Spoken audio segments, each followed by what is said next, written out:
Hello guys, this is your friend and we are back with a new fanfic. Which is What If Naruto Get Immortal Cursed with Immortal Harem Part 1.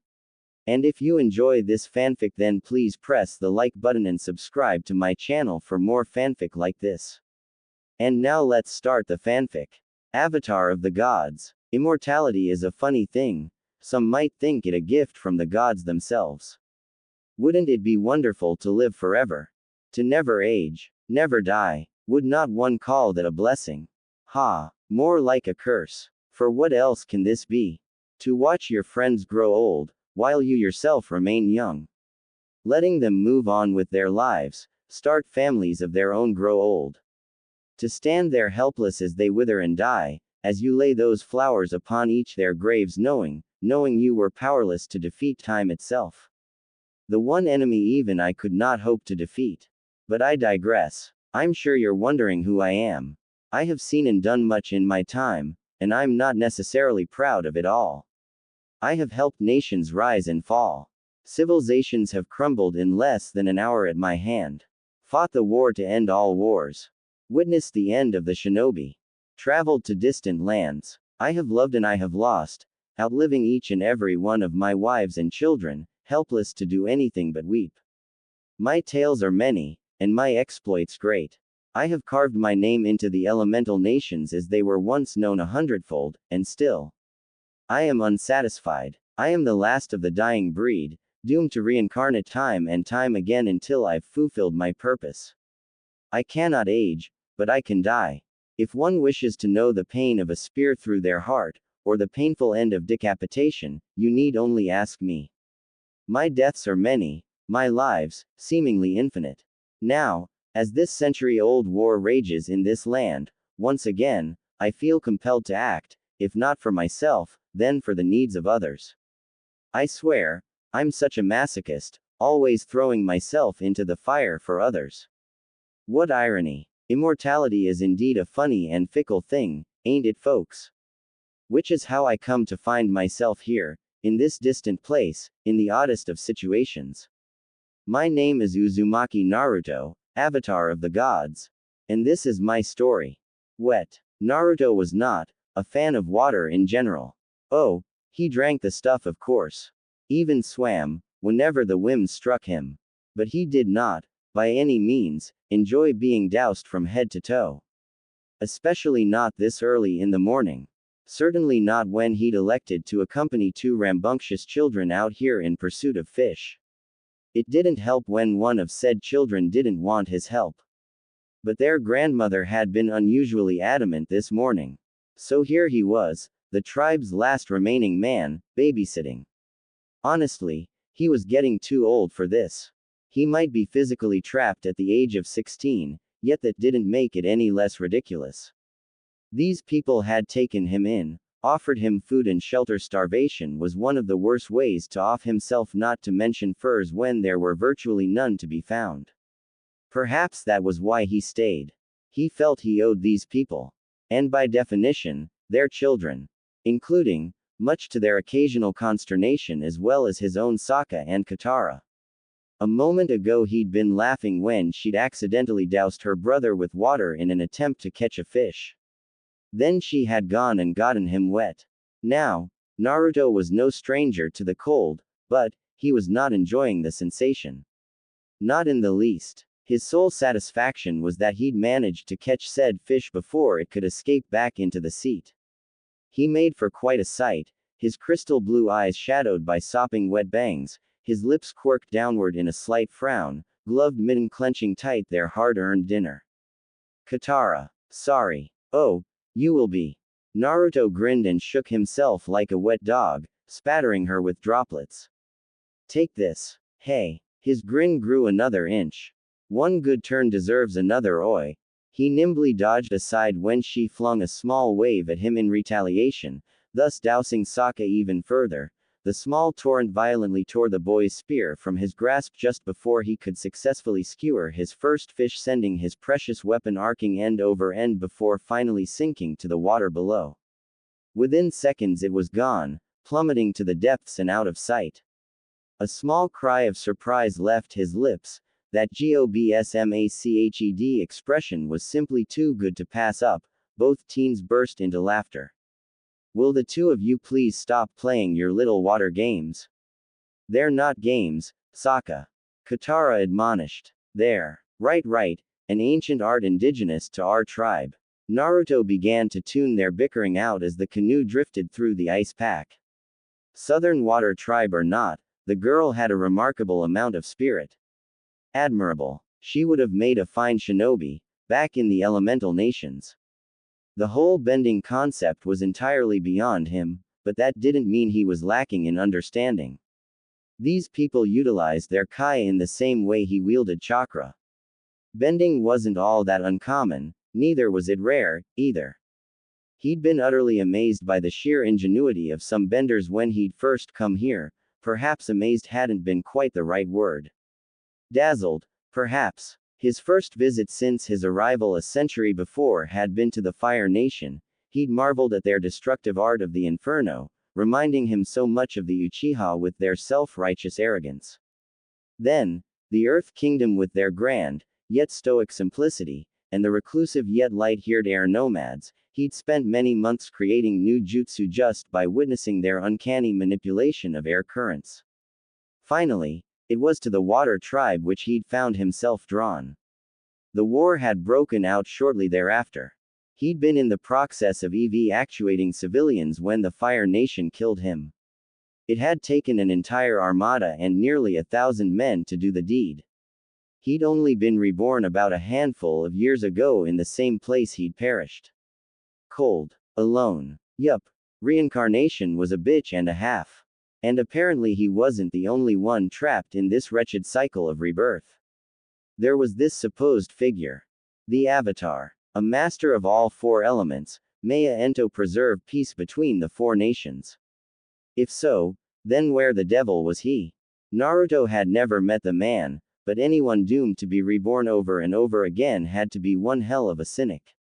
He'd only died a handful of times, and each time had been more painful than the last. If the Avatar had gone through the same thing, then he might meet a man. Surely the man hadn't just been hiding out for the last century, had he? No, of course not. No one was that much of a coward. Not even him. Nevertheless, a certain degree of caution had to be exercised whenever utilizing his own abilities. Couldn't have everyone thinking he was the Avatar now, could he? Even waterwalking, as he was doing now, drew a fair amount of attention from those not acquainted with it. If he were to bust out his dojutsu or any of the techniques he'd gained from absorbing the Jubi during in the war, he'd probably have half the nation trying to kiss his feet, or worse, if the Fire Nation found out. Not that all of them were bad, there was that Iroh fellow, but regardless, he wasn't exactly eager to be hunted down again. He might not be an avatar of the elements, but he was certainly an avatar of something else. Look out. The blonde jerked his head upwards, drawn from his reverie just in time to witness the inexplicable, for all intensive purposes, appeared to be an iceberg rising from the depths of the ocean in their path. And they were hurtling towards it. A subtle exertion of Shinra Tensei prevented Sokka and Katara from dashing their canoe against this great glacier, but only just. They were still flung from the boat before he could think to stop them, sent sprawling head over heels in a hilarious tumble of arms and legs. You kids okay? Katara mumbled something. Sokka's exclamation was a great deal less reserved. What's that? Naruto eyed it warily, this frozen sphere that stood before them. Was that a kid in there? Unthinking, he chopped down hard. Hia. The icy cage split in twine before the savage chop, releasing a great geyser of steam. And light. Did he mention light? Scarce had his gloved hand touched the eerie orb than a beam of light burst into existence, hurtling upward and into the heavens. A frightening sonic boom shook their surroundings, shattering the fragile canoe, shattering beneath the sudden onslaught of air and sound. Naruto hissed, not out of fear or awe, or even his own sense of self-preservation, but the knowledge that anyone for miles around would be able to see this. Anyone, including any Fire Nation vessels. Oh crap. Meanwhile, leagues away, Prince Zuko saw it. And how could he not? Rocketing into the heavens like an arrow loosed from a bow, the great pillar of light dominated his vision, demanding his awe, his attention. His everything. He could feel it calling out to him like a clarion call, the return of his honor merely a few miles to the north. A single thought dominated his mind, turning his scarred face intent with fury. It did not matter to him when it cut off abruptly, he already knew his heading. Knew what did await him there. Not just the fight of his life, but the chance to finally, at long last, return home. At long last, I've found him. That which his father, grandfather, and even his great-grandfather had been unable to find. The Avatar. With a brisk stride he stalked past his guards and into the bowels of the ship, dutifully ignoring his uncle when he asked to join him for tea. Zuko did not have time for tea. Not when his destiny awaited. Perhaps had he lingered he might have noticed Iroh's slight smile in passing. Might have heard his words. But as it stood Zuko did not listen. Instead, he stormed into the cabin and issued a fateful order that would forever reshape his life in ways he had yet to foresee. Unknowing of this, he still gave the order. "Helmsman, head for the light." "Naruto, what are you doing?" exclaimed Sokka as the blonde extricated his palm from what had, mere moments before, been a sphere of ice. No longer. The second that beam of light had gone up, the former shinobi'd all but attacked the sphere, shredding it to pieces with his bare hands until the light finally dissipated. Now that it had, he'd slowed his assault. Katara could see that his gloves were gone, burned away by the intensities of his strikes, reduced now to little more than rags wrapping his hands. Getting him out. The blonde shook his still numbed hands in a vain effort to warm them. "Ain't that obvious, Era? It looks like we've been beaten to the punch." Both boys turned their attention to the melted glacier, now aware of Katara cradling its occupant. Laying there amidst the ice and snow, his body still glowing ever so slightly, was a boy. But not just any boy. An airbender. The last airbender. Yes, that was the day everything changed. The day we uncovered the Avatar. I knew at once that this boy was him. The Avatar. And how could I not? I saw at a glance, the endless power trapped within him. Just as I knew he was, most likely, the last of the airbenders. Many things became clear to me that day, chief amongst them that this Avatar of the elements only retained the knowledge of his former lives in his Avatar state. He was just a 12-year-old boy, trapped within an iceberg for nearly an entire century. He did not have all the answers, did not hold the knowledge I sought. All these years, for naught. But I knew. This Avatar, this boy, would do great things. To this day, I know not how. I simply knew. Nothing escapes these eyes. Why are you staring at me? This from Aang, the boy who, unbeknownst to everyone else, was the Avatar. Naruto stubbornly stifled the urge to reveal that. Aang would so when he was ready. Or so he hoped. He was hesitant to pin his trust on an untested youth, but hadn't he been the same once? To assume Aang was a coward merely for safeguarding his secret would imply that Naruto too, was one and the same. Unwilling to risk death, by exposing himself to the world with his godlike powers and prowess. But he did not hide his powers out of cowardice. It was wisdom that stayed his hand, wielding that much power, letting the world know what you were only made you that much more of a target. Perhaps Aang was of a similar mind. Perhaps not. In a way, they were almost alike. Regardless, it wasn't for Naruto to judge. Oh, nothing. Nevertheless, he allowed a small smile to creep up on his lips. "It's just my first time meeting the Avatar." His words were soft, spoken only for the two of them, and yet they still elicited the most startling reaction in the young airbender. For a brief moment, the young boy actually looked afraid. Said fear was just as swiftly replaced by sorrow, the resigned sort that suggested he'd known this was coming all along. Most curious, the Avatar of the gods mused to himself. "How did you know?" Naruto finished with the slightest of sighs. "It wasn't that difficult. I've studied this nation's history. If that flash of power before didn't give you away, then the markings certainly did. Honestly, I'd expected you to be a little taller, though." Older, too. But then again, I guess cryogenically freezing yourself for 100 years is one hell of a way to ease out the wrinkles, no? He allowed his gaze to slip past the baffled boy toward his young wards, observing Sokka and Katara with their tribe. They'll probably figure it out sooner rather than later. So are you going to tell them, or should I? Aang faltered, momentarily uncertain of what to say. Just who was this strange youth, and why did he seem so familiar somehow?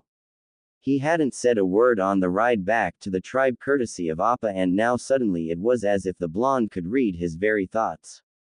What was going on here? There's no rush. Ironically, Naruto felt his heart go out to the boy with these words. You can tell them when you're ready. For all his feigned cheer and supposed legendary status, Aang was little more than that. A child. But there was more to it than being young and untested. Aang reminded him of, well, himself. He'd been the same way at first, not wanting anything to do with these incredible powers bestowed upon him. In the beginning, he had tried and failed to live a normal life. Looking back, it was rather obvious why he had failed. One simply did not absorb the Jubi into oneself and expect to lead an existence anything short of extraordinary. At first there had been worship, his comrades had respected him, women had practically fallen over another to have his children, and so on. For a terribly long time, he had been reluctant to assume his new role. He didn't want anything to do with these supposed fangirls or their ilk, he only had eyes for a certain Hyuga. Hinata. Her confession had never been far from his mind, but there hadn't been any time to discuss it. What with Akatsuki lurking about and then the war in Madara, by the time everything ended and the Jubi was harmlessly, or so he'd thought, made one with his soul, nearly a year had passed. More than enough time for him to think on her words. And when things finally settled down, finally able to call her out on it. The rest, well, as they say, is history. Time had flown by so swiftly afterward.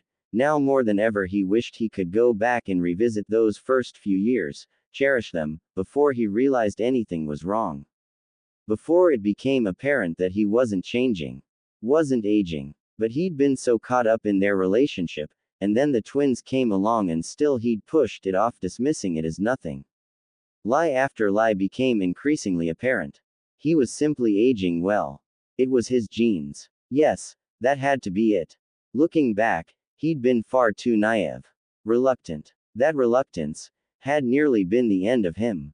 Everyone saw him as a god in human form at the time, a guardian meant to watch over the shinobi people for all time. Not as the Hokage, but something more.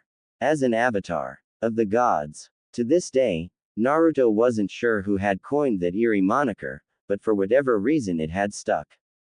So that was what he became, eventually trading his dream to become Hokage for this newfound role and status.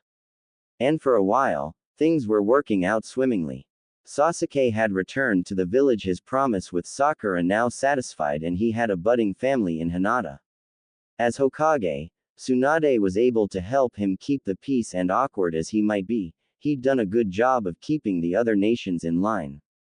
So he wasn't aging. Big deal. A mere fly in the ointment. A simple henge kept anyone from realizing the truth, and it wasn't as though he'd been lying to anyone. With his newfound powers he'd slowly begun to assume his new responsibilities. Peace was flourishing. The people were happy. And then, as suddenly as the peace had begun, everything went to hell. You're not exactly normal yourself. Naruto blinked, unexpectedly drawn from his pained reverie by Aang's words. He was momentarily amused to find the boy peering up at him with, what was the word again? Compassion. Empathy. Whatever the case, Aang's attention was enough to momentarily banish the demons of his long and lengthy past. I'm sorry, did you say something? When next Naruto spoke, it was not the sorrowed shinobi of the elemental nations, but the stoic avatar of the gods.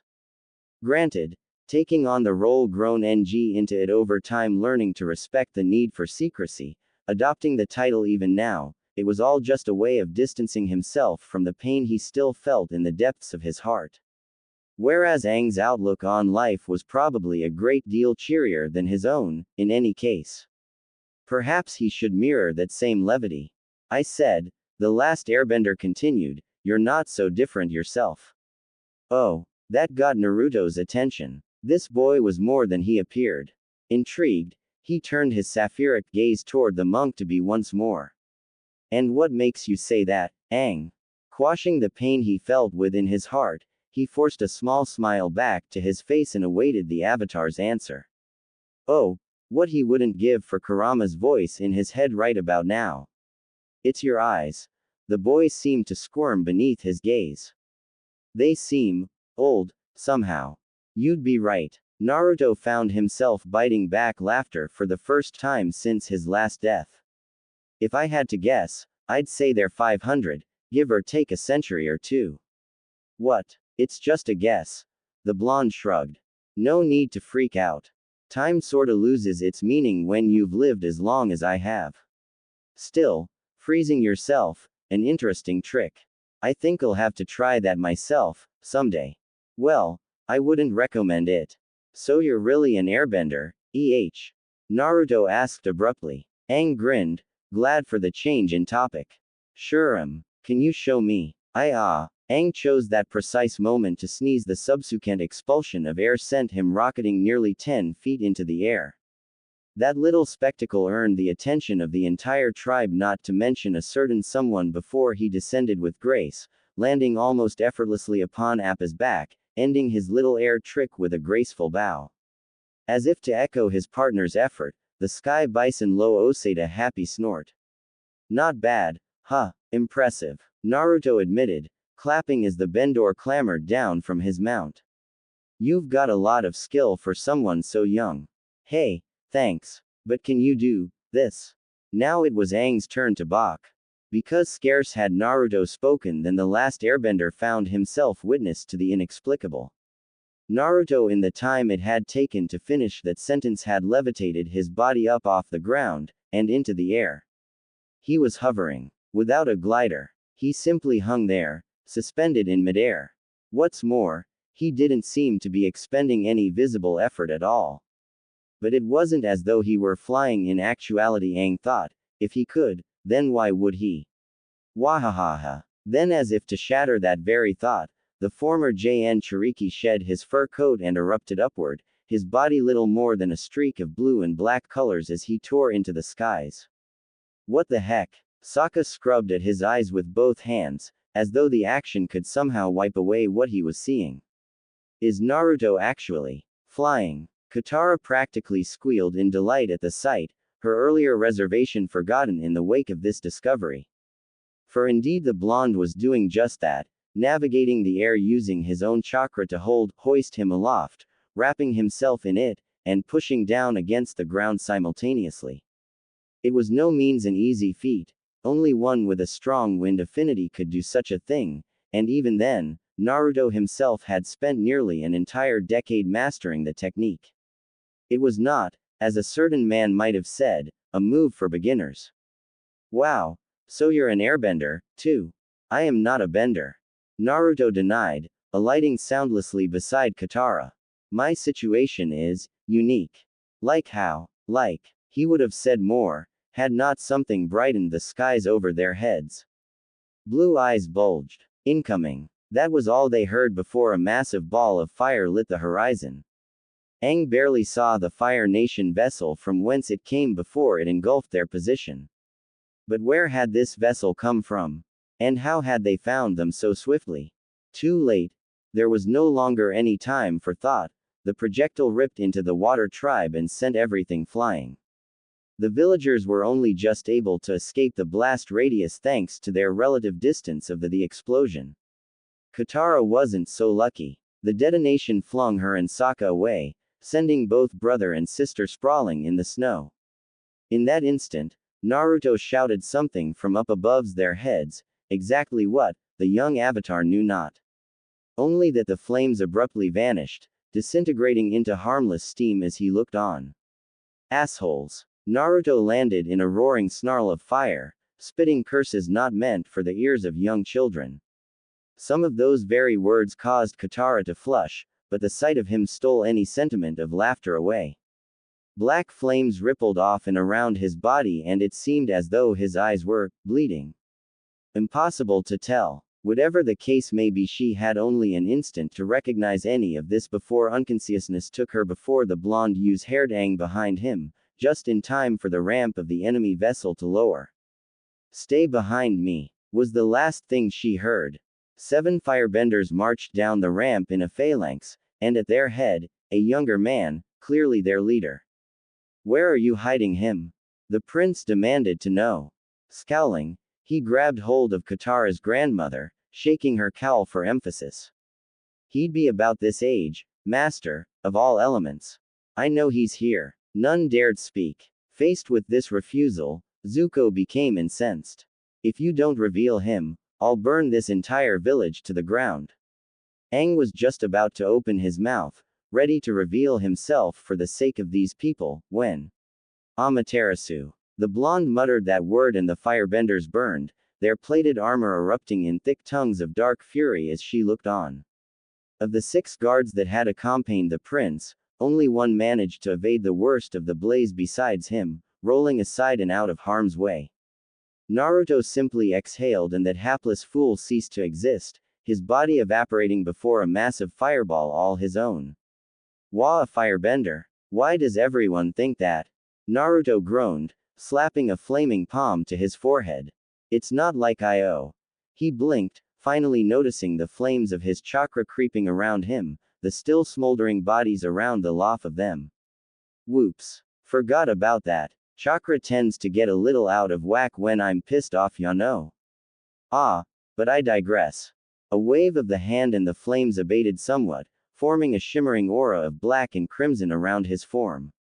The noise that followed would be impossible to do justice to using simple onomatopoeic sound effects. It was not quite a boom. A simple VRAAM doesn't suffice either, but these are about the closest approximations. For Prince Zuko, the sound equated to one singular emotion: fear. "Aang," Naruto whispered. "How many people can Appa carry?" "About 10. The Avatar found himself replying. "It'll have to do. Try to get out of here, I'll buy you some time." "What are you whispering about?" Like an iron trap, Naruto's gaze locked onto the prince's own.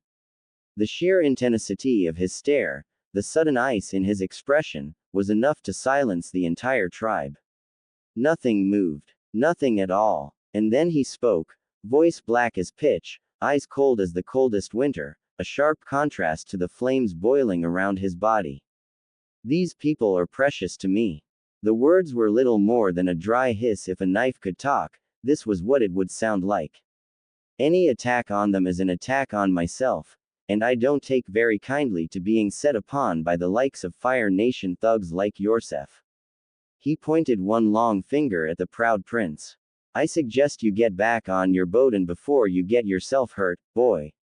Do you have any idea who you're speaking to?" Zuko's scarred eye twitched in anger and outrage. "I could ask you the same thing." Naruto's grin grew another inch, exposing deadly canine teeth.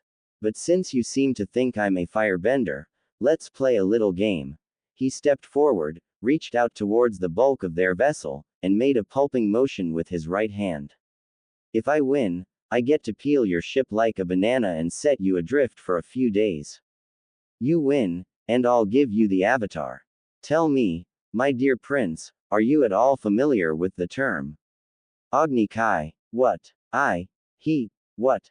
Zuko spluttered. "How dare you suggest such a thing, you traitor?" Naruto snockered. It seems I've struck an old wound. Wouldn't have anything to do with that mark now, would?" Zuko let loose an emotionally toiled scream and lunged, fists ablaze.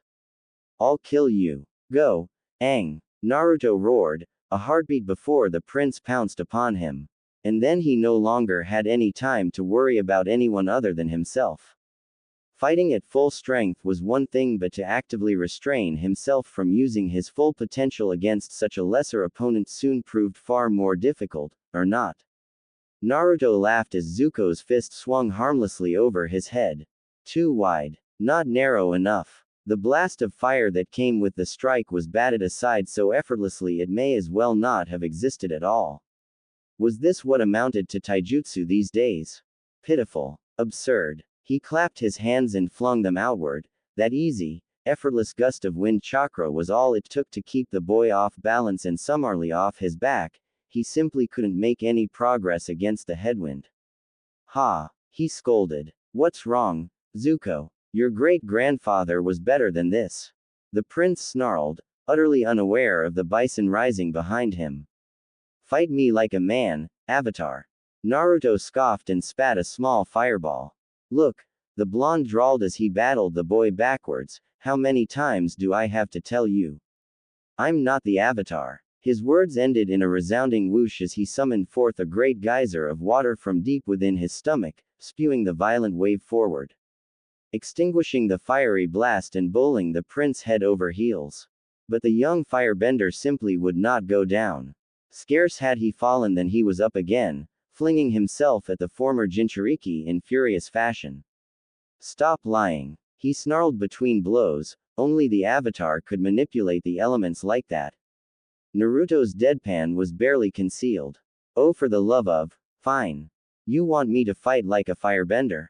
Naruto shrugged, and it suddenly seemed that a great weight had been lifted from him, a tremendous effort he no longer had to sustain. Then I'll fight like a firebender. With a laugh he thundered forward, nearly clotheslining the poor prince. What did you do? Zuko hissed, panic edging into his voice as he skittered backwards. Naruto's gleeful expression certainly didn't help any. I decided to fight you seriously. Appa. Aang's voice seemed to come from a great distance. Yip, yip. Katara managed to open her eyes, but the world wouldn't stay still and stop shaking. The ringing in her ears wouldn't stop either.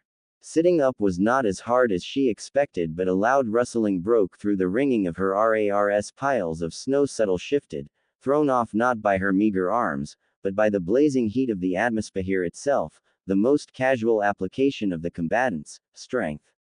She could feel the rest of their tribe stirring nervously around her. Small as it was, they all fight on Appa's back, the easier to be fielded to safety. As she stepped slowly back into the land of consciousness, she gradually became aware of a rhythmic crashing noise, the footfalls of a sprinting giant. Her Kai sense was the last to return, and with that to aid her, she was finally able to pinpoint the sources of the noise, only a few yards below. Prince Zuko was still furiously attacking Naruto, relentlessly hammering down blows on the blonde's guard, which stubbornly held. That in and of itself, the fusion of her friend's refined martial arts skill, the product of decades of dedicated training, and his own monstrous natural power, gave him an unbelievably quick, fluid and adaptable defense, and when he moved onto the attack, each strike was carefully calculated for maximum effect, almost impossible to follow, and devastating when it landed. It was like watching a river flow, not a single movement was wasted. And Zuko was overwhelmed. The younger boy didn't stand a chance. When he tried to retreat, the blonde cut him off. When he sought to strike an attack, Naruto simply absorbed all his blows, and while the occasional fist would slip through, he didn't seem to much care for the burns. Always Naruto was there, pressing the offensive with a single-minded ferocity bordering on downright primal instinct. Abruptly as their bout began, it was over. Zuko toppled backwards from a fireball to the chest, his armor shattering, stomach now badly burned. Naruto bounded after him, swiped him off his feet with a single hand, ready to deal the final blow. Zuko gazed back at him, golden eyes defiant, ready to accept whatever fate might be his. Finish it, Avatar. Before Katara could think to say anything, lest she try to stop him, the blonde struck down. Hard. Not with his fist, but with his head, the final blow not dealing death, yet rendering the prince insensate all the same. He rose stiffly after that, Naruto did, extracting what looked like a small brush and ink from his coat pocket. He promptly set to work on Zuko's face seconds thereafter, his fine brush strokes growing maddened and erratic as he hastened to complete his work before the proud prince stirred. Whatever he was writing, Katara couldn't see it, but it seemed to be sending Sokka into a fit of hysterical laughter. Then, Incredibly, Naruto spoke. Not to Zuko, but to the ship itself. Or perhaps he spoke to the portly figure sitting upon its bow. Iroh, he shouted. I'll let your nephew live, this time. Tell him he needs to be stronger to face me. Speaking of which, you may want to hang on. With that, he pointed hand toward the ship. Then, he did something inexplicable. In the blink of an eye, without any discernible motion on his part, he destroyed the vessel's engines, warped its hull, and bodily wrenched the ice cutter onto land with a not-so-subtle application of Shinra Tensei. Another leap sent the blonde soaring into the air, and onto Appa's saddle. When asked if he was all right, the whiskered warrior merely grunted. I've had enough excitement for one day. At first, I couldn't believe it. Even now, the thought still leaves me reeling, sometimes. All the airbenders. Gone. Eliminated. Put the sword. Burned at the torch. You get the picture. At Aang's behest we'd gone to visit the Southern Air Temple, expecting to find. What, exactly? I didn't much seem the point at the time, but who was I to deny his request? We'd already escaped from the Fire Nation, drawing them away from Katara's family and tribe at the risk of our own skins. Somehow along the way, Katara developed a desire to travel to the North Pole and master waterbending alongside Aang. And of course, Sokka decided to come as well. I was just along for the ride. Who was I to say where they could and could not go? In Aang's shoes, wouldn't I do the same? Would I not jump at the chance to see if all my old friends were still alive? So away we went, their expectations high. Mine remained low. What we found there was only ruin. Old bones, battered armor, shredded garments and shattered skulls. Aang nearly lost himself. And who could blame him? My own rage for the Fire Nation grew tenfold that day. But what could I do? Even I can't bring back someone who's been dead for more than a century. I'd just be breathing life back into Gyatso's bones. Without his flesh and organs, he wouldn't last more than a few seconds at the most, and that's being generous. It broke my heart to tell Aang this, that despite all my power, the monks were simply too far gone. I'll never forget that look of heartbreak on his face. Some avatar of the gods I am. Still, my heart goes out to these kids. Katara said that we're Aang's family now. Oddly enough, I find myself agreeing with her. And by the gods, if anyone tries to lay a hand on my family, I will break them. A simple task, considering we only had Zuzu to worry about at the time. Fee. That little flame was no threat to myself or Aang. Truly, I had no fears when we arrived on the Isle of Kyoshi. Indeed, one could even say I had become complacent. It never once occurred to me that someone else might join in the hunt for us. Naruto stubbornly resisted the urge to open his eyes, refusing to turn his head and peer over a shoulder as Aang popped up behind him. Thank the gods Appa could fly himself. Instead of giving in to his own curiosity, he forced his mind to focus on the task at hand. Not now, Aang, he chided. I'm trying to concentrate. He was sitting in a meditative position and concentrating on his outstretched right hand. After a few seconds, what looked like blue kite Aang began to swirl around his palm. It began to compress in upon itself as more and more began form and swirl. Soon enough, floating a few inches above his palm was a blue spinning orb.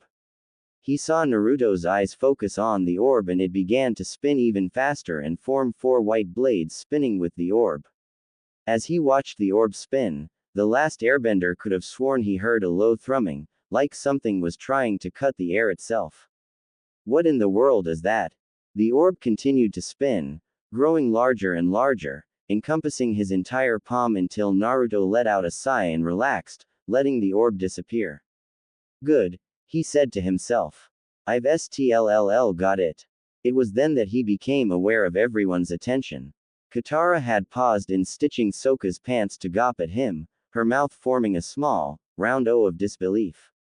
Sokka looked as though he'd been preparing another one of his infamous jokes, but the sight of the mini Recentrican seemed to have stolen those words away. Finally, he looked at Aang, apparently confused by the boy's bowed head and lack of reaction. Is something the matter? That was so cool. The sheer force of Boy's exultation nearly knocked the shinobi off the bison. Thankfully he managed to right himself and levitate at the last instant. In matter of moments he rejoined them, alighting effortlessly upon the saddle once more, though looking no less pleased for the effort. Oi, he cried. Are you trying to knock me off Appa or something? You've gotta show me how to do that. Aang would not be dissuaded so easily. Naruto's expression turned somber. I can't. He replied. And even if I could, I still wouldn't teach you. Ah, but why not? This attack is meant to be used as a last resort and nothing more, the blonde countered, eyes hidden beneath his roughened bangs. If I were to unleash it on someone, say a firebender for example, it would damage them so badly they'd never be able to bend again. That is a fate I would wish on no man or woman, no matter how vile. He cracked an uneasy grin, then, a vain attempt to lighten the mood. Hey, why the long faces, guys? I may be a monster, but at least I'm on your side, ya know. A somber silence followed those words, broken only by the wind in their hair or Aang's lack thereof and the passing of the clouds over and under their heads. Finally, someone decided to break it. You're not a monster, Naruto. Naruto looked up, startled to find Katara's hand on his own. Look, Katara, I appreciate the sentiment, but let's be honest here. I killed those firebenders back there, only sparing the prince on a whim. Hell, I enjoyed the killing. Do you hear me? It felt good. If that doesn't make me a monster, then I don't know what. You are not, she repeated firmly, a monster. What's wrong with you? Naruto's lips parted in reply, but her other hand clamped over his mouth before he could speak. Why would you even think such a thing after all you've said and done for us? Exclamation mark. Why, Aang is still alive, because of you. Our tribe wasn't destroyed by the Fire Nation because of you. Sokka and I are still standing here. Because of you. If protecting those you care for makes you a monster, then I'm one too. Something in those teary blue eyes of hers struck and forestalled him, preventing any argument on his part from pressing the issue any further. With that, Naruto relented. All right, he sighed, pushing a hand across her head. By the gods, girl, don't start bawling on me now. Are you two done fighting? Katara promptly flushed, pulled away, and went back to sewing Sokka's pants. We weren't fighting, Aang. Yeah, Sokka sighed good-naturedly. Stop bugging her, airhead. You need to give girls space when they do their sewing. What does me being a girl have to do with sewing? There was a dangerous glint in Katara's eye now, an accusatory tone that, for those who knew her, would cause them to duck for cover. Sokka made the foolish and nearly fatal mistake of pressing the issue. Simple. He replied, uncrossing his arms behind his head. Girls are better at fixing pants than guys. And guys are better at hunting and fighting and stuff like that. It's just the natural order of things. Naruto and Aang simultaneously facepalmed. They recognized the verbal gaffe, but did Sokka? Nope. The young warrior of the water tribe realized his mistake far too late. All done with your pants? His sister held up the half-stitched article of clothing and flung it in his face. And look what a great job I did.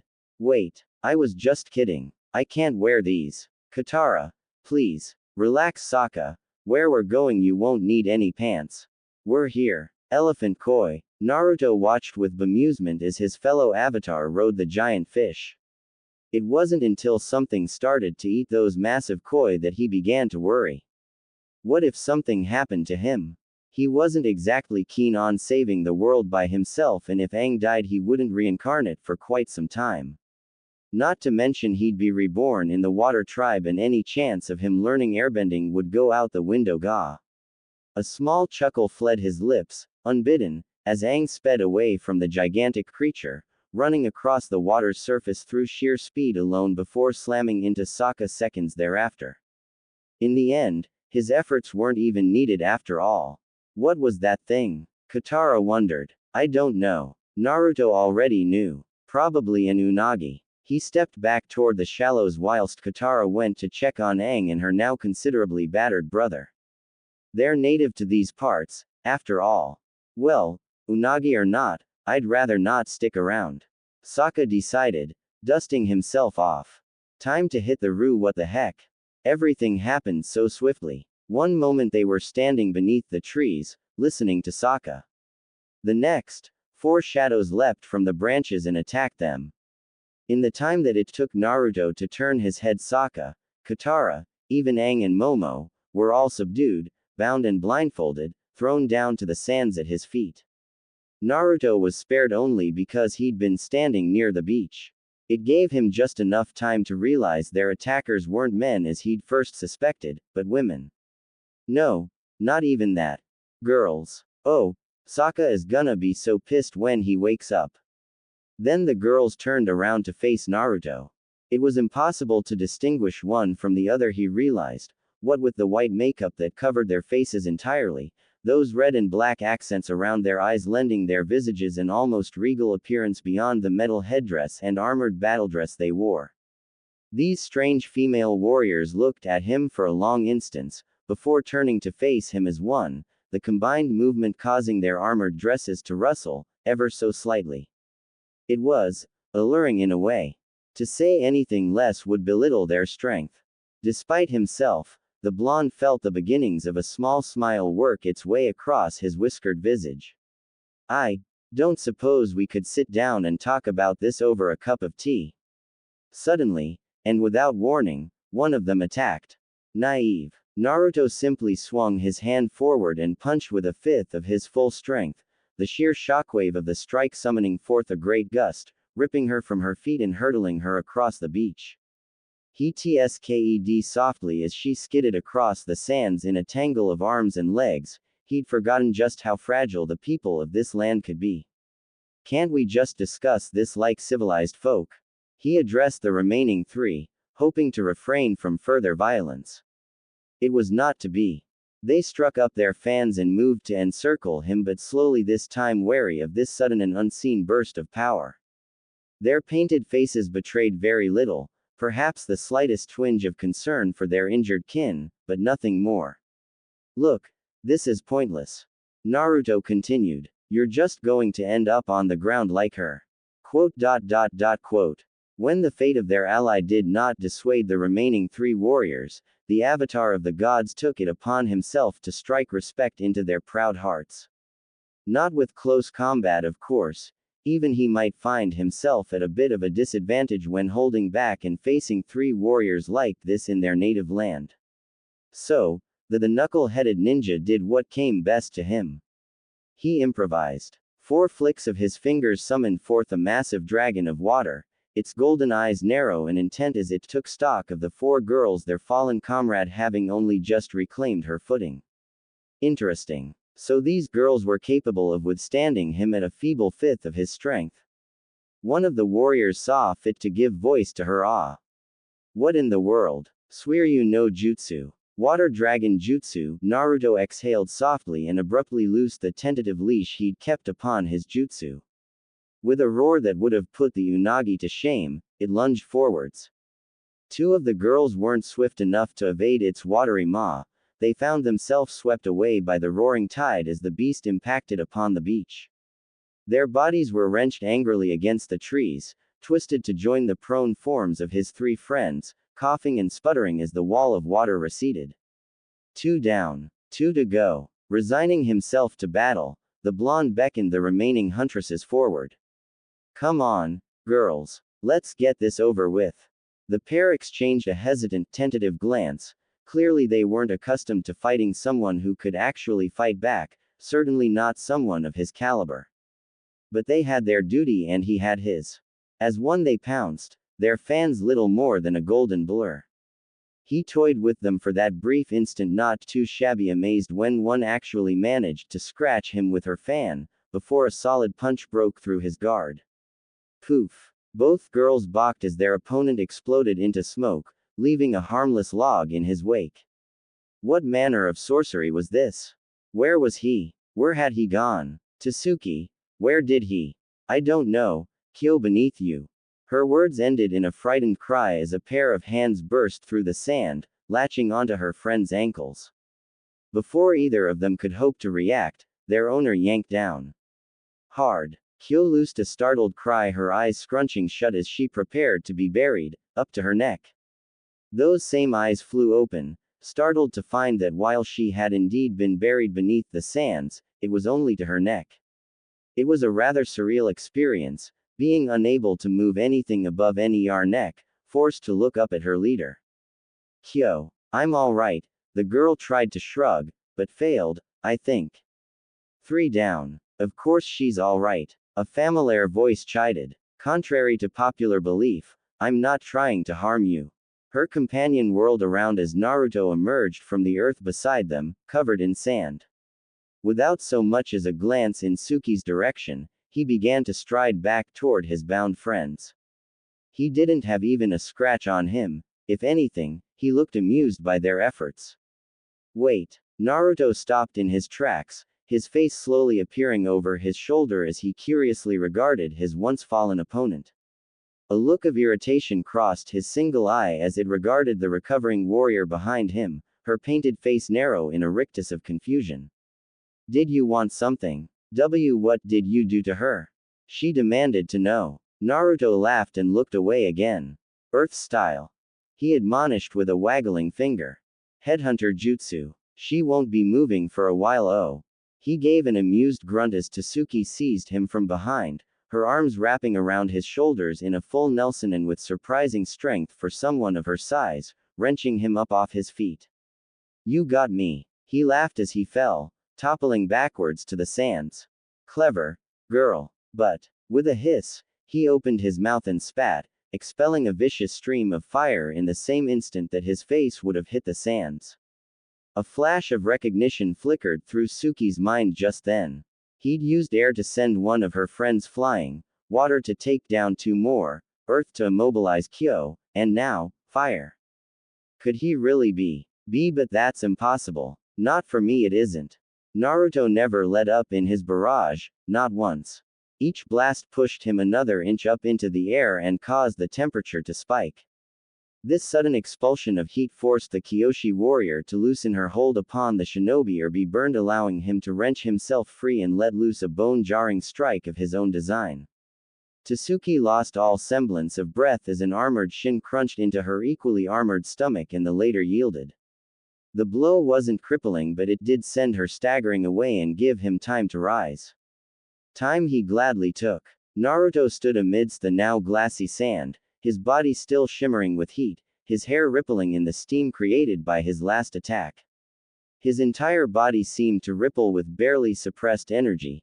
It was like gazing into the sun's light over long, stare at it, and you'd only be burned. Enough. He declared. You've fought well, but that last blow's gonna to one hell of a bruise. I know you're hurting right now, and I'd rather you not exacerbate the injury. Honestly, the girl expected her to fling herself at him in spite of her injuries and begin her offense anew.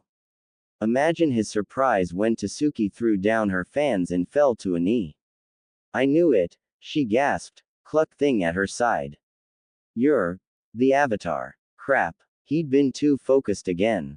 Me. Why me? He asked with surprise. I'm nothing special. Don't lie. Anger sharpened her tone. You used fire, earth, water and air. No other bender can do that. I suppose you wouldn't listen to me if I told you I wasn't a bender. Sincerity warmed her expression somewhat, so too did her misunderstanding. Look, you don't have to be shy about it. I can understand if you'd want to keep it a secret. But you don't. I'm not. Naruto groaned. Oh, for the love of, help me out here, Aang. MMMPH. The boy's words were muffled around his gag. Naruto's sweat dropped. The situation was rapidly unraveling. If this continued, if Tsuki told the others in her village, everyone would think he was the Avatar. A horrible realization dawned on him, one he never wanted to experience again, not if he could avoid it. Can I have a minute to untie my friends? Tsuki nodded. Naruto swiftly did just that, unbidding Katara and the others in the blink of an eye. Strategy meeting. He hissed. Now, what's wrong, Naruto? Katara asked. They think I'm the Avatar, that's what. Sokka adopted a thoughtful expression. And that's a problem. Naruto glared bloody red daggers at him. Look, I've got an idea. I object. Sokka frowned. You haven't even heard it yet, Naruto. Oi, I know you. And I know this is a bad idea. Look, Naruto might not be a bender, but at this rate, everyone will think he is. Right. At everyone's nod, he pressed forward. Well, I say, let them. Naruto immediately opened his mouth to veto that, but Sokka kept at it before the blonde or Aang could get a word in edgewise. Now wait just a minute, both of you. Hear me out. Right now, who is Prince Hothead hunting, Aang? You, or Naruto? Who does he think is the Avatar? Katara tilted her head. She hadn't considered that question until this very moment. Aang, do you know the answer? Naruto. The young Avatar was beginning to see where this plan was going, and he didn't like it. Not one bit. Naruto was of the same mind. It felt like he was stealing the poor boy's thunder. That just wasn't his style, nor did he enjoy wresting the claim to fame away from another. For Sokka to ask such a thing of him. No, he couldn't do it. It wasn't just his humility, he'd worked so hard to keep the Fire Nation from pestering him after his last death, and while he was already living a life on the run, he wasn't exactly keen on advertising his powers. I can't believe I'm saying this, bu.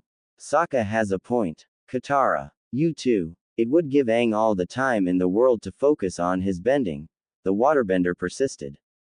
Besides, I've seen how much skill you have with the elements. Even though you're not a bender, you could still pass for the Avatar, easily. Why are you fighting us on this? Because I don't want to do it. Naruto argued. And you're forgetting about Aang. How does he feel about all this? 3 pairs of eyes focused upon the last airbender. Well, Aang, what do you think? Sokka and Katara asked almost simultaneously. Naruto shook his head rapidly, a silent plea for him to say no. Poor boy, he actually flinched. Does it really matter? Think of it this way. Sokka pointed out, we know for a fact that Naruto can handle almost anything the Fire Nation throws at him. We all know you're strong, Aang, but if something happened to you, well, I don't know what we'd do. The Avatar might be reborn, but there's only one you. Now that we have Naruto, we actually have an option. And while he is the Avatar, just think how much free time you'd have. It'd be even easier to master the elements. The Avatar seemed to consider this. Naruto growled, deep and low in his throat. Horrible idea. Terrible idea. I think it's a winner. Sokka reaffirmed. Says the boy who was beaten by a girl. Naruto hissed. That was a fluke. Reet. Hey, do you want to save the world or not? That's low. Aang groaned. You guys, I have a bad feeling about this, but if it helps with my training. Let's do it. Sokka turned to his sister. I would like to state for the record that those words did not come out of my mouth. Naruto was still muttering to himself when he stalked back to Tasuki. Every fiber of his being railed against this, but he could see the need for it. As much as he might loathe it, sometimes choices like this had to be made, regardless of whether he liked them or not. With this in mind, he steeled himself to speak. What was all that about? She asked. Just a discussion of how long we intend to stay. The blonde lied. Still, you'd best gather your elders. I have a message for them. And what might that be? A delicate brow quirked in questioning. Tell them that the Avatar has returned. The word traveled like wildfire.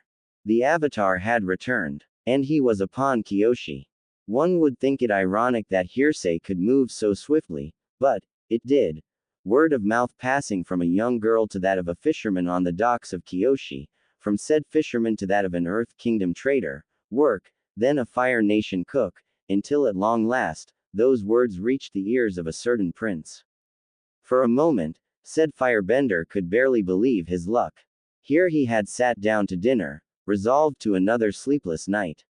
What? Zuko lurched up from the dinner table, the steaming salmon on his plate now forgotten. The Avatar is on Kyoshi Island. Foolish words, spoken in anger and haste. Helmsman, change course at once. Unbeknownst to him, another became aware of that location as well. 1 week later, Naruto grunted as he parried his opponent's blow, using the same leverage against her to negate the force of her throw. She struggled back, trying to use his own strength against him, but his stance proved simply too solid for her to breach. Likewise, she proved too fluid to grasp without serious effort on his part, effort he wasn't willing to expend just yet. They stood there, a long moment, staring one another down, refusing to yield, to give ground, to back down, to yield. Finally, at an unseen command, they broke apart. Your stance is getting better, the ex-shinobi found himself commending. Tsuki, I wish you'd stop holding back. She sighed, straightening and closing her fan. Hey, if I did that, it wouldn't be any fun. Was it just his imagination, or was that a flush beneath the face paint? He stood in a radically altered version of the Kyoshi battle dress, contoured to fit his male physique. Minus the white face paint, of course. Tradition or not, he simply refused to go through that again. It had been hilarious to see Sokka wearing it yesterday. The poor boy didn't have any skill with the needle, and as such, had been forced to wear something similar to what his sparring partner wore. Before and unseen, Naruto, my Lord Avatar. Naruto looked up from his sparring session with Tsuki, momentarily discomfited by that title. Sokka's plan was working well, everyone thought he was the Avatar. Not Aang. It made sense from a certain point. While he drew attention, the young airbender could learn all the bending he required without the undue attention of being hunted by the Fire Nation. That didn't mean he had to like it though. Far from it, he loathed this idea. The idea of taking credit for someone else had never sat well with him. Having actual power had done little to temper that distaste. Nearly a full week had passed since their arrival in Kyoshi. Ironically, he had been the one to argue for their extended stay. He didn't know if it was Tsuki, or the something else, he simply felt drawn here. But what was it? Tsuki was a nice girl after all, he supposed. She'd warmed to him considerably during the last 7 days, and although he remained loath to admit it, he did enjoy their spars, especially Stop. That way lay ruin. Shaking himself from those treacherous thoughts, Naruto rose, wiped the sweat from his brow, and turned to face the messenger standing in the door. Yes, what is it? Fire Nation troops have landed in Kyoshi. The blonde nearly facepalmed at the news. So much for this peace and quiet. Not Zuko again. Zuko? Tsuki asked as he slipped his armor on. He's just some pesky prince I beat in the South Pole. Naruto replied, donning his jacket. Don't worry about it. In the meantime, I need you to get Aang and the others. We may need to bug out if things get heated in any case. But, Tsuki, I won't endanger your island any longer than I already have. A small pang twisted at his heart as he said this. In the lone week that they'd spent here, he'd actually felt normal. To leave that behind and voyage out into the unknown again, was strangely disheartening. It was selfish of me to make everyone stay here this long. I've put you all in danger because of that. What? You don't think I can handle a few Fire Nation troops? She challenged as he slipped on the last of his armor. No, I understand that you're a warrior, but firebenders are way out of your league. So you just don't trust me, then? A pained note entered her tone, her painted face seemed strangely sad somehow. Damn it, warrior girl, why won't you listen? Her hand closed around his wrist, holding him fast. Yes, I'm a warrior, she replied, her voice the barest whisper. Something soft touched his whiskered visage an instant later. But I'm also a girl. Naruto blinked, touching a hand to his cheek. Opened his mouth to speak, but it was already too late. Tsuki, she was gone, leaving him with his innermost thoughts. Where the hell had that come from? Strange creatures, women, truly. He crossed the streets with swift strides, reaching the docks almost in no time at all. Oddly enough, he didn't encounter any firebenders. That was odd in and of itself. The closer he came to the docks, the more certain he became They were waiting for him there. The barge didn't even lower its ramp until he was a few feet away. Nevertheless, he prepared himself for battle.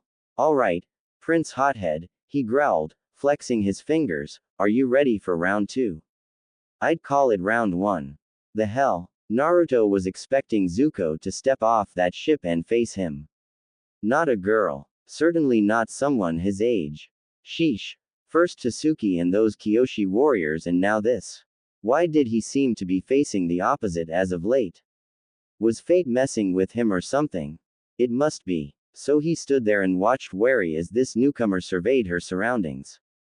There was something dangerous about her. He couldn't quite put his finger on it, perhaps it was her aura. Or maybe it was the eyes. In any case Uzumaki Naruto, avatar of the gods, found himself just a touch uncomfortable. So, this is Kyoshi Island. The girl murmured to herself as she disembarked. It seems father was right to plant that spy on Zuzu's ship after all. And now I've beaten him to the punch. How wonderful. She extended her slim shoulder in a shrug. Honestly, what more could a girl ask for? Suddenly wary, Naruto edged a foot forward. This girl wasn't like the others he'd fought. You're not Zuko. The girl saw him and smiled then. It was a soft, deadly, dangerous thing, that smile. Well, what do we have here? She chuckled. You mean to say you're the avatar that I've heard so much about? Her gaze roamed across his lightly armored body with intrigue, a spark of interest shining in those dark orbs of hers. You certainly are handsome, I'll give you that. But you should be humbled. A hand rose in a fierce flourish of blue flame. You have the honor of addressing Azula, Princess of the Fire Nation. I do hope you've prepared yourself. Why? For the fight of your life, of course. Azula said it as though it were the most obvious thing in the world. You didn't think I rushed here ahead of my brother just to have tea now, did you? Despite himself and all his power, Naruto actually blanched behind his guard. Ah, Christ. Then his vision swelled with azure fire. How do I get myself into these situations? Pretending to be the avatar was bad enough. Fooling an island, then the entire world, was bad enough. But to have the Princess of the Fire Nation gunning for me straight out of the gate. That was too much. I'd never once asked for this responsibility, but now, I'd taken on even more. Now, all of Kyoshi knew who I was. And they were depending on me. Not Aang. Me. A fake. A phony. I was an avatar, but not the one they needed, certainly not the one they wanted at any rate. That realization still rankles me to this very day. But I was all they had at the time.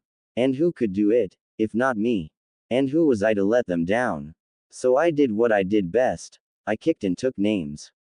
Little did I know the consequences of that battle would change everything. What's wrong, Avatar? Azula laughed arrogantly as the blonde backpedaled steadily in retreat. Afraid of fire? You should be. Now hold still. And let you burn me. I think not, Fire Girl. Naruto stubbornly resisted the urge to give in to his own anger and attack, refused to play to his enemy's strategy. Instead he continued to bob and weave, leading the proud princess on a winding path further and further away from the village. Avatar or not, he wasn't willing to risk innocence just for the sake of his own glory. But this was swiftly becoming tedious. He'd thought to lead Azula and her troops away from the village. In that at least, he'd been partially successful. Azula had chased after him like a moth to flame, leaving her troops to remain behind. Even now he could see the fires beginning to burn in Kyoshi, tongues of ember creeping through those thatch roofs, their rosy hues mingling with that of the setting sun. He silently prayed Suki had made it to Aang and the others in time, that they'd be able to handle themselves. Of course they would. They had Suki and the Kyoshi warriors backing them up after all, and it wasn't as though they couldn't handle a few firebenders, he hoped. But that left him dealing with the princess. Alone. He was swiftly beginning to regret that decision. Azula wasn't a damn thing like her brother. These strikes of hers were precise and perfect, hardly a flaw to be seen amidst them. And that was without the firebending. Those grand sweeps of fire, those azure flames were proving a great deal warmer than he would have liked. A mere trifle to deal with at full strength, but if he were to do that here, he'd wreck the entire island. Perhaps even destroy it altogether. Still, they came closer and closer, those blows did, with each instant he tarried, singing hairs and leaving burns, albeit small ones, upon his face. Injuries he was certain would take days to heal. Days, instead of seconds. It was one of the few perks he'd forfeited by absorbing the Jubi. For all the incredibly power he'd gained, all the awesome abilities of Sharingan, Rinnegan, and mastery over all the elements of Shinobi, there had been one mortal drawback, one flaw to all the perfection he'd gained. Naruto couldn't regenerate. At the very least, not instantaneously as he once had. Not anymore. In the beginning, he'd healed relatively swiftly, but, with each passing death, his healing had grown slower and slower. Now, he felt every near miss, every burn that seared itself into his visage. And he endured. Never once did he strike back, ever retreating, always on the defense until he was certain, absolutely certain, that he'd escaped the blast zone, given Kyoshi village and an acceptable radius of distance. Finally, enough was enough. Mukaika's. His hand shot forth to meet Azula's, the first direct confrontation since she'd tried to attack him back in the village. Flame met a headwind and the former yielded, snuffed out like a candle in the wind, do excuse the pun, a heartbeat later. All that remained was the faintest wisp of steam curling outward from her first. The princess frowned, but quickly regained her confidence when the blonde drew back, and adopted a familiar stance. He was going to fight firebending with firebending, then. Interesting. And were those black flames forming around his fists? Truly, this young man continued to astound by Agni. When he moved, she barely saw him. One moment he was standing across from her, arms raised. The next his fist slammed into her cheek, sending her neck, followed by the rest of her body, snapping to the side. The sheer force of that single punch launched Azula halfway across the plain. With a surprised grunt, the light-skinned princess went flying down the training ground, a trail of dark blood following her body through the falling debris. Naruto breath caught in his throat, hitching as he struggled and failed to suppress a laugh. He watched as Azula's limp body slammed against the stones once gravity took hold of her, her skin skidding across the ground as the momentum continued to drag her over the earth. Her feet were suddenly free from the ground as a burst of fire from palms carried her over the sun-soaked terrain, stopping her just short of smashing into a nearby boulder. Just as Naruto had suspected, a roundhouse blow in his restrained form that would have floored someone like Zuko had only left the girl slightly out of breath, dizzy perhaps, but still very much in the fight. Not to mention pissed. By the gods, I really need to stop holding back against these firebenders, they're just too tenacious. So you've finally decided to fight back. Azula didn't even bother to keep the smile from her face as she picked herself up. It's about time. Naruto risked a glance for his surroundings. Kyoshi could be seen on the shoreline, only a few miles away now. It would have to do. Something like that, yes, he replied, quietly cursing himself for not finishing the little hellcat when he had the chance. We've retreated to an acceptable distance, in any case. Oh, a delicate brow arched in benign amusement. And here I thought you were running away, but you were trying to save the village, weren't you? How quaint. She chuckled. Then, it sounded oddly girlish, emerging from the mouth of a hardened killer such as herself. Well played, Avatar. Her congratulations dripped with derision. Well played indeed. But it doesn't matter, not really. My men are the best of the best. If those peace-loving Kyoshi warriors refuse to see reason and surrender, they'll simply burn your precious village to the ground. Of course, if you surrendered yourself, I could always convince them to put the fires out. Is that so? It is. The blonde's smugness infuriated her, but Azula refused to let it show. So what do you say, Avatar? If you come quietly, I might be able to put in a good word for you with Fire Lord Ozai. Oh, isn't that kind of you? Naruto's words dripped with false sweetness. And to what do I owe this kindness? To his surprise, Azula actually flushed. Is it so wrong for me to be kind to a potential captive? On so many levels. Naruto's deadpan was barely concealed. Well, in that case, I hope you enjoy watching your precious village burn. Actually, you might want to take another look. The blonde raised a long finger and pointed. I don't think your boys will be burning anything anytime soon. Against her better judgment, Azula did just that. What she saw there astounded her. There, rising in the distance, was some sort of sea serpent. There could be no other word for the giant unagi. And then, to her dismay, it actually spewed water from its open maw, dousing the burning village within the blink on an eye. Its duty done, and the flames extinguished, the unagi tossed back its head and loosed a final triumphant cry before disappearing back into the ocean's depths. Had one gazed upon its head, they might have seen a certain airbender leap away mere moments before it returned to the abyss. But Azula did not see. She only saw that her plans had been thwarted, felt her tenuous grasp on the situation slipping away. But how? She spluttered. You know, that's the exact same look Zuko wore earlier. Naruto's grin grew another inch. Thanks to Aang, now I'm free to fight you without anything holding me back. But before I kick your I have one last question. Whatever did happen to old Prince Hothead? I was certain he'd be the one to find me first.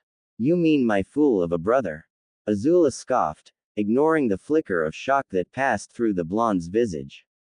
I'm not certain. When my spy reported you'd crippled his engines, I'd assumed he'd finally given up once and for all. In any case, your little delay gave me all the time I needed to get here beforehand.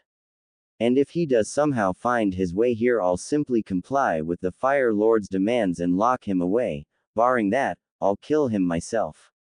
We've no use for that failure of a prince. At that thought, she frowned. Why are you so concerned for him, anyway? Just idle curiosity, I suppose. Something in the Avatar's tone suggested otherwise, and Azula knew she'd struck a nerve. You really are ruthless, ain't ya? His words were cold, deadly, willing to sacrifice anything in the name of duty, even your own brother. Once, that would have disgusted me. It probably still does. But I've got to admit, that's some frightful determination there. If you weren't my enemy, I'd respect you for it. Azula smiled tightly and tucked a stray hair back into place, the picture of perfection once more. Why, thank you, she replied. I must admit, you've done a fairly decent job of mucking up my plans thus far. It's not all that often I have to get my hands dirty. It felt strange to be complimented by her adversary.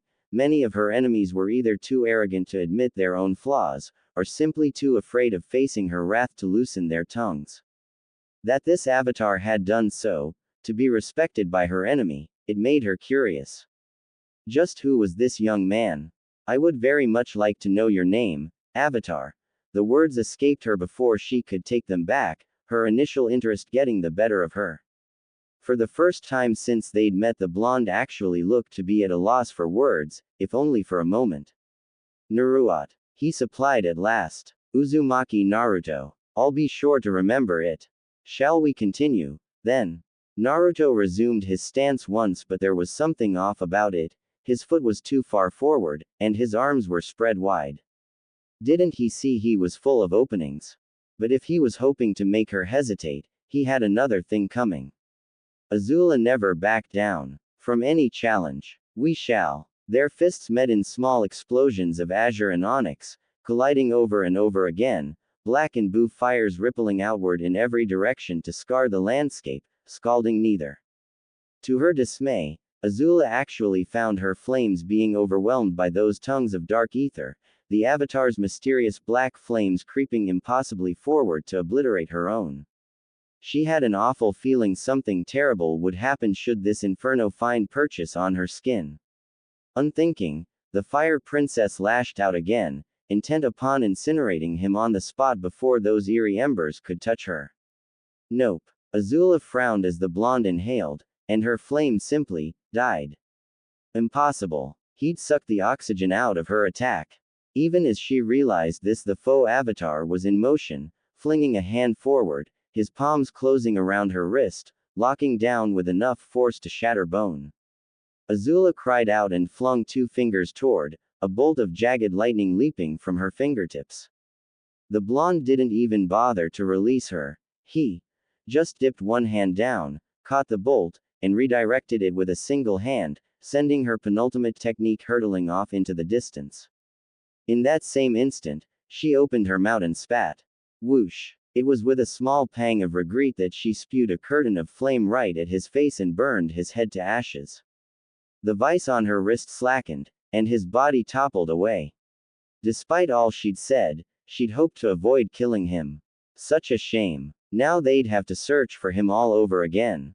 Poof! Naruto's body vanished in a plume of smoke, leaving only dust behind. Azula blinked, her mouth opening in a small round O of shocked surprise. Was this what happened to the Avatar's body when he died? Where was he? Surely the Avatar didn't just poof away like that when he died. What in the name of Agni? Dynamic entry. Came Naruto's ridiculous battle cry, and much like he did Might Guy had done to countless opponents in the past, he landed a perfect kick to Azula's face. She barely had enough time to register the blow before she was sent crashing into a boulder, quickly falling into a pile of crumbled limbs. Scarce had she fallen than he was upon her, fingers wrapping around her throat, slamming her body back into the boulder's spine with enough force to leave an Azula-sized indentation in the stone. You asked me, am I afraid of fire? The words were little more than a hiss as he held her there, leering down at her with eyes of angry, rippling violet. No, little girl, but you should be afraid of me. What are you? Naruto uttered 2 words then. 2 simple words, and yet they unleashed hell upon the princess. Shinra Tensei. The island of Kyoshi erupted. Mud was the lifeblood of Mother Earth, rippling and roiling around their feet, gushing forth from the massive wound Naruto had carved into her flesh. There could be no describing the force that drove Azula down, deep into the ground's embrace, only that this massive, unseen push did, reducing her armor to ash and snapping a rib like it was glass. What strength! What power! She'd been overwhelmed in an instant, made as helpless as an errant, disobedient child. She could taste the blood in her mouth, barely see the light of day. Was it her hair, torn free from her bun, that shaded her vision so? Or was she dying, her life leeching away despite all her best efforts to grasp that feeble thread? A booted foot struck her stomach, driving her deeper still. Sure enough, the Avatar stood there untouched, his foot planted firmly in her stomach, pinning her to the soil. What are you? I am the hope of this world. The blonde replied, violet eyes leering down at her. I am the answer to all living things that cry out for peace. I am protector of the innocent. I am the light in the darkness. I am truth. Ally to good. Nightmare to you. Now say it. This is your last chance. Say you're sorry. Apologize for what you've done. I'm sorry. The words tasted like bile in her mouth. She hated every instant of it. Naruto took his foot off before looking at the princess for what felt like a small eternity. Was it her, or were those eyes violet, all of a sudden? No, you're not. Not yet. But you will be. Someday. He slammed his heel back down on the girl's stomach, yet again, this time with gusto, causing her to roll over and dry heave. Naruto took that opportunity to grab hold of her head and slammed it into the ground, causing a crack to appear in the earth, a fissure spreading half the width of Kyoshi Island. That was all it took. A single head slam at full strength and the princess of the Fire Nation died. Her last thought was not of home, nor was it of family before the sweet blackness took her. It wasn't even of how she'd been beaten, although her impending death rankled her. It was knowing that there was someone out there, someone incredibly strong, who respected her. Not for her title, or even her bending, but for the single, mindless determination that drove her. The desire to be the best. To stand above everyone. It was the only thing that drove her. Beneath the violence and the sadism and the cruelty, she simply wanted to prove that, above all, she was the best. And the only one who respected her for that, had just killed her. How? Twisted. With that, Azula of the Fire Nation breathed her last. Naruto stared down at the prone princess for a long moment, considering. He should just leave her. Let her stay dead. But, he'd seen the potential for goodness in her, no matter how slim. And for all the cruel things he'd done over the years, he just couldn't let her stay dead. Not with a clear conscience. Then, his mind made up, he opened his eyes, Rinnegan flaring. It was an easy matter to call her soul back to her body, to heal her wounds, repairing the massive internal damage, knitting her spine and ribs back together with careful applications of chakra. Being an avatar of the gods had its privileges, after all.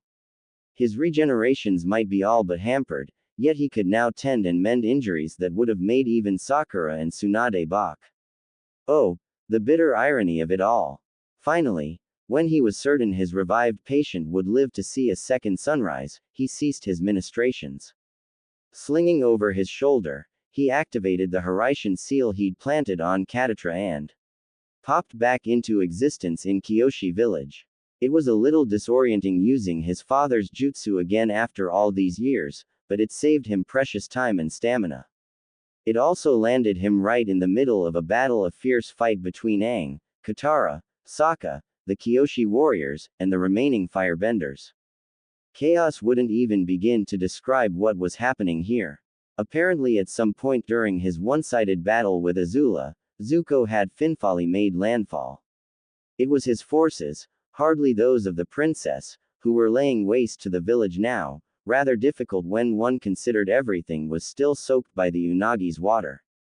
Naruto, when did you get? He dimly registered Katara's voice in the back of his mind as he ducked under a fireball using the Rinne Tensei no Jutsu had left him far more drained than he would have liked, but he still had more than enough juice to spatter a few Fire Nation soldiers. But he had neither the time nor the patience to deal with them. Enough. His voice cracked like thunder, commanding silence and flooring everyone present, ally and enemy included. You idiots are going to drop you weapons now or be dissembled where you stand. I have had enough of this shit for one day. With the chaos of battle momentarily abated, both sides were able to get a good look at one another. Including that of a certain prince. Zuko started sputtering the moment he laid eyes on him. Why you? Me. Naruto stepped forward, grabbed the scarred youth by the scruff of the neck, and headbutted the poor prince with enough force to knock him a state similar to that of his sister. Sweet dreams, hothead. With his enemy finally silenced, the blonde grunted and glared at the assembled firebenders. Which one of you meat bags is in charge of the princess here? He growled, holding up Azula. Tentatively, a bearded gentleman raised his hand. Naruto summarily chucked Azula's unconscious body at the man. The poor fellow barely managed to catch his princess before she hit the ground. Then without pause or preamble, he turned to address the other firebenders. Iroh, he bellowed. Get your out here, now. There was a silence as the men glanced at one another. Finally they parted, revealing a rather portly-looking man in Fire Nation garb and armor. Despite this own ire, Naruto nearly guffawed. The years had indeed been kind to the general. He was a great deal heavier than Naruto remembered, not to mention older, but still very much in good health. Yes, time had been exceptionally kind indeed. You don't have to shout, Naruto. He sighed, brushing at his sleeve. Who the heck is that? Sokka wondered. Aang shrugged. Beats me. Katara had more practical matters on her mind, such as the situation unfolding before her very eyes. Naruto was giving orders to firebenders. And they were obeying him. But how? Why? She wasn't entirely certain how she felt about that. Naruto had struck her as many things during his time in the South Pole, a friend, guardian, perhaps even something more than both of those. But never, in her wildest dreams, had she imagined him to have ties with the Fire Nation. Not a once. I see you've taken good care of my niece and nephew, the old general mused, taking in Zuko and Azula's sorry state. Don't get your beard in a bunch. The godly avatar shook his head. I just roughed them up a bit. They're only alive because of our friendship. Which reminds me, you'd better get going. He turned his head to indicate the opposite fleet of ships, still in disarray with defeat of their commander. But it wouldn't last, and they both knew it. Your precious little niece here, intended to capture the two of you, or worse, I'd suggest you beat its skedaddle before you have half the nation on your backs. Oh, and you might want to check your crew for a spy as well. My, that is interesting. Iroh stroked at his beard. I had no idea my brother had planted someone on board our ship, let alone sent Azula after us. Nah, she took the initiative on her own. Naruto replied. Gave me a bit of a fight, too.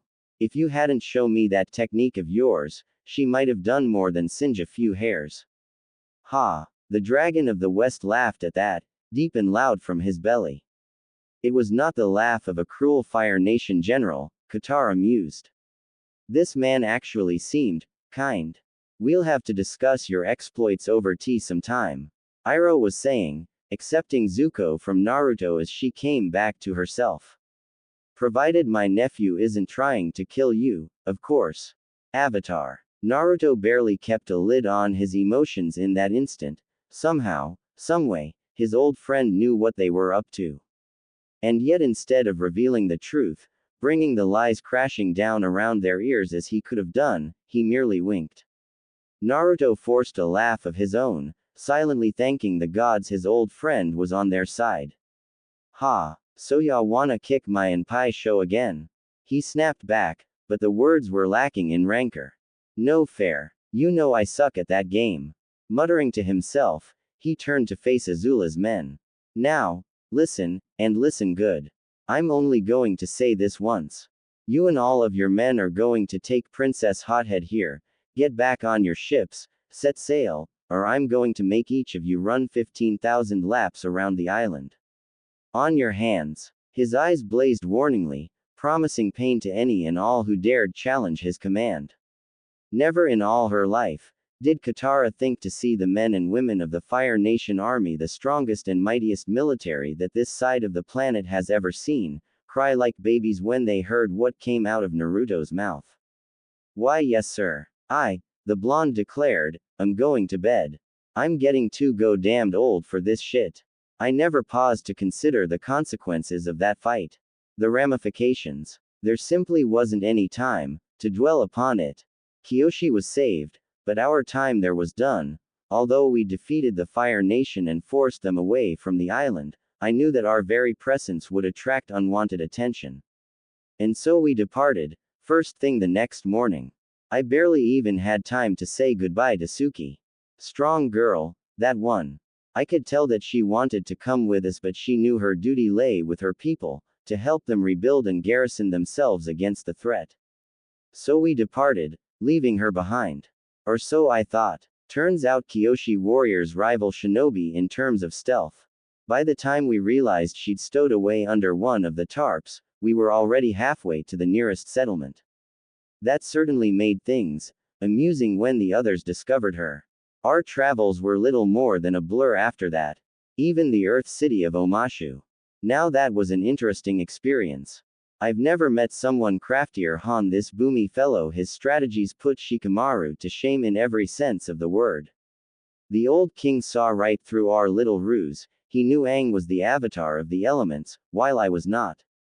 In a way, I was almost grateful for it. Someone other than the four of us now knew the truth. But damn was he crazy. To think that someone so old could be so off their rocker. But it wasn't until we happened upon an occupied Earth Kingdom village that things became interesting again.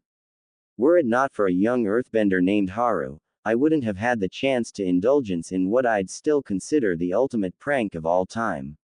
My temper wouldn't have proved beneficial to our cause. Fire is difficult to control, His words were little more than a hiss, fingers tightening inexorably around the man's throat.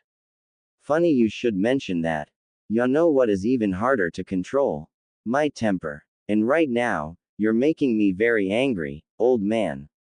Sapphire eyes flashed dangerously, promising pain. You wouldn't like me when I'm angry.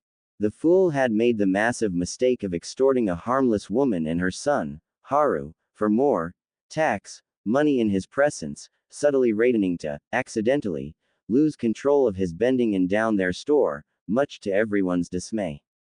Needless to say, Naruto hadn't taken very kindly to that. How dare you do this to me? The firebender grunted. Do you know who I am? No, and I don't much care. Naruto replied, drawing back his fist, a subtle swirl of flame circling in his own fist. Now, would you kindly get the hell out? Snarling, he flung the firebender backwards and out of the shop and spat, enveloping him in flame. It didn't so much kill as it did burn, sending him and his guards shrieking away as they struggled to put out the blaze Naruto had started on their behinds.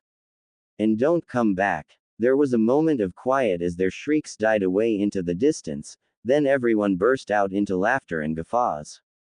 Priceless. Suki burst out between giggles. That was amazing. Haru grinned. I had no idea you were a bender. Man, that was priceless. Sokka agreed with a cackle. I guess you could say they really got burned on that deal, huh? Huh, get it? They're firebenders, and they got burned. Silence. What? Does no one get the joke? He complained, sullen. I thought it was pretty good. Stick to sarcasm, Sokka. Katara chided with a smile. Still, that was better than what I had planned, Naruto. As always, the blonde never ceased to amaze, or barring that, outright astound. Now that the little snafu with the Fire Nation was temporarily behind them, she was reminded once more why she'd come to admire the blonde. In that, he and Aang were alike. Naruto was never the sort to stand for corruption or injustice. He didn't care what the consequences were. He simply acted. Suki was of a similar mind. She would have been the one to attack if Naruto hadn't done something. Thank you. Haru's mother spoke up suddenly, garnering everyone's attention with her words. It has been so long since someone stood up for us. No one. Suki seemed to speak for everyone when she said this. Surely someone's tried to do something. Anything. A sinister pall fell over the group, as one they began to realize just how much these people were chafing beneath the Fire Nation occupation. No, the woman shook her head, confirming their worst fears. Not since Haru's father and the other earthbenders were taken to the prison. Naruto's ears twitched, the beginnings of a smile started to form on that whiskered visage. Did you say prison? Why yes, he and the other earthbenders were taken there about 5 years ago. Impossibly. Naruto's grin grew. Sokka was the first to recognize it. Oh no. Uh-oh. Aang blanched. Katara seconded the sentiment. I know that look. What? Suki looked from Katara to Aang, even to Sokka. What's wrong? Why is he smiling? I'm afraid I don't understand what's going on. Naruto chose to ignore those words. Guys, I know what we're going to do today. The rest of Team Avatar gulped. Even Suki had a bad feeling about this. She had no idea what was coming next. Jailbreak.